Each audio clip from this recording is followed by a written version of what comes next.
안녕하세요. 새아이 엄마 봉플루입니다. 오늘은 우리 집 쌍둥이들 얘기 또 드려보겠습니다. 지난 7회 영상에서 너무 많은 내용을 한 번에 담다 보니까 방송이 좀 집중이 어려우셨죠. 게다가 입시 얘기를 또 압축적으로 하려다 보니까 사실 고등학생 어머니들도 다 아마 이해하기 조금 힘드셨을 거예요. 죄송하다는 말씀 드리고요. 오늘도 우리 집 쌍둥이 2명 공부 이야기 드려보겠습니다.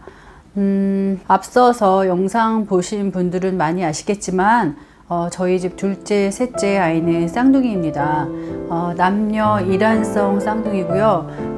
아무래도 성별이 다르다 보니까 각자의 개성이 또 확실하고요. 혈액형까지 다르거든요. 성격까지 완전히 다른 2명 아이예요. 쌍둥이가 아니라 키우려고 노력했습니다. 호칭부터 오빠, 동생 했고요. 여자 동생이 좀 불만이 있었으나 집안에는 중심을 또 이루는 기준이 있어야 한다는 아빠의 주장 덕분에 아주 어렸을 때부터 그렇게 부르도록 했습니다. 그래서 대학생이 된 지금도 오빠, 동생 하면서 잘 지내고 있어요. 쌍둥이들의 특징을 한번 이야기해 볼게요. 첫 번째로는 자기 혼자만이 아니잖아요. 항상 누군가와 같이 모든 걸 같이 합니다. 좋은 의미에서는 나누는 거고요. 안 좋은 의미로는 조금 센 아이한테 아닌 쪽이 약간 치이고 엄마 사랑도 뺏기고 좀 그런 것 같아요. 쌍둥이 키우시는 분들은 조금 공감하실 거예요. 우리 집 같은 경우 남자아이가 아기 때는 좀 많이 보채는 스타일이었어서요. 자동적으로 여동생이 항상 기다리게 되었고 좀 순하게 혼자 잘 지내는 역할을 했었던 것 같습니다. 두 번째 특징은 서로 가장 잘 이해하기도 하지만 가장 좋은 또 선의의 경쟁 상대가 되기도 한다는 것입니다. 일란성 아이들은 아프면 같이 아프다고 들었어요. 그렇게까지는 아니고요. 상대에게 안 좋은 일이 생기거나 했을 때는 같은 마음으로 안타까워하는 것 같고요. 말하지 않아도 서로의 감정이나 의식의 흐름 같은 걸 이해하고 있는 것 같아요. 엄마인 저보다도 더 서로요. 그리고 선의의 경쟁자가 되기도 하는데요. 특히 공부할 때는 경쟁이 붙어서 잘 하려고 앞다퉈서 열심히 했던 것 같습니다. 이 점은 아이들이 고등 시절 서로 각 학교에서 1등을 하게 된 좋은 배경이라고 해야 할 것 같아요. 남자아이는 게임을 할 때도 국내 또 해외 전체 등수를 항상 확인하면서 승부욕이 또 어떻게 보면 좀 지나치다 할 정도였는데요. 그래서 공부에서도 항상 이기려는 마음이 작동해서 시험 때마다 좋은 결과를 보였었고요.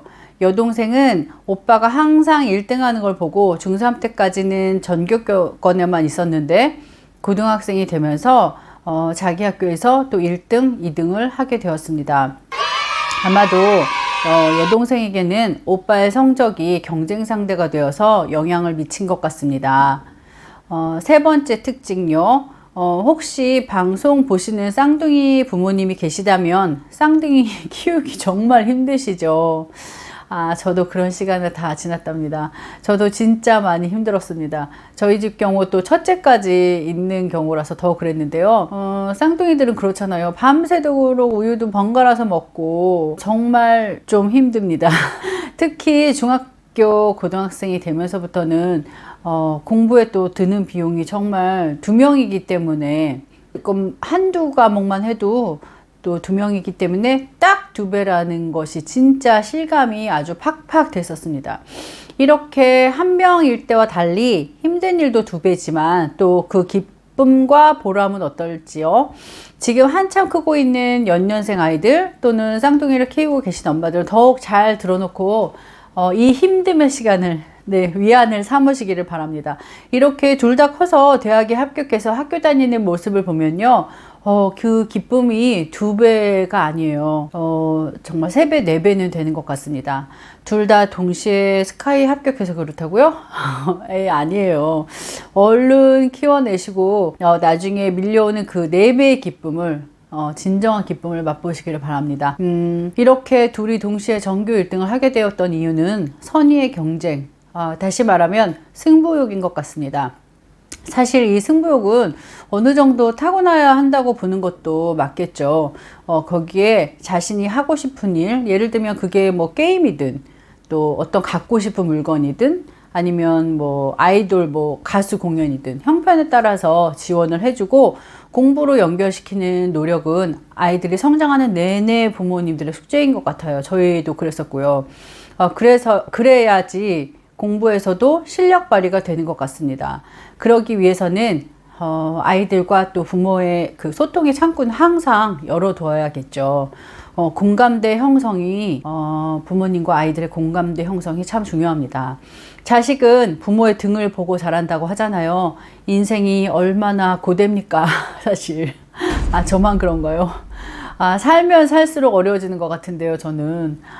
인생이 하고 싶은 일보다는 하기 싫은 일, 어렵고 힘든 일이 훨씬 많고, 또 그걸 하면서 살 수밖에 없다는 것을 학생 때부터 강조했던 것 같아요.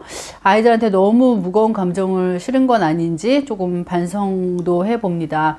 그 힘든 일이 학생 때는 공부고요. 아이들은 공부하라고 하고 난 너만 할 때 공부 정말 열심히 했어. 그렇게 막연하게 이야기해 주시는 것보다는 지금도 어렵고 힘든 어른의 삶을 난 하루하루 열심히 노력하고 살아가고 있어 라고 실제로 모습으로 보여주시는 것 또한 아이를 1등으로 만드는 비법이었던 것 같아요.